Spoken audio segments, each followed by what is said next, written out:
തൊഴിൽ നിയമലംഘകരുടെ പേരിൽ ഒമാനിലെ മസ്കറ്റ് ഗവൺമെൻറ്റിൽ നവംബർ പിടിയിലായത് 1551 പ്രവാസികൾ. തൊഴിൽ നിയമലംഘനങ്ങൾ ഒഴിവാക്കുന്നതിന് തൊഴിൽ മന്ത്രാലയം നടത്തിയ പരിശോധനയിലാണ് ഇത്രയും പേർ അറസ്റ്റിലായത്. തൊഴിൽ വിപണി നിയന്ത്രിക്കുന്നതിനുള്ള വിഷൻ 2040 ഭാഗമായാണ് പരിശോധനകൾ.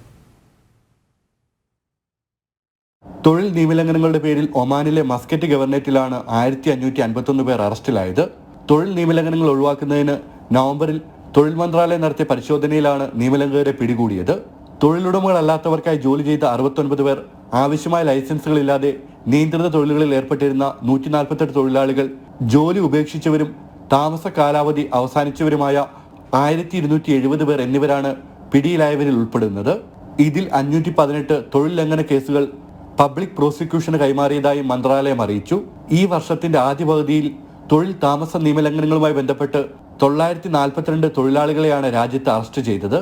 ഇവരിൽ 7612 വിദേശികളെ ശിക്ഷാ നടപടികൾക്ക് ശേഷം നാടുകടത്തിയതായും തൊഴിൽ മന്ത്രാലയം അറിയിച്ചു.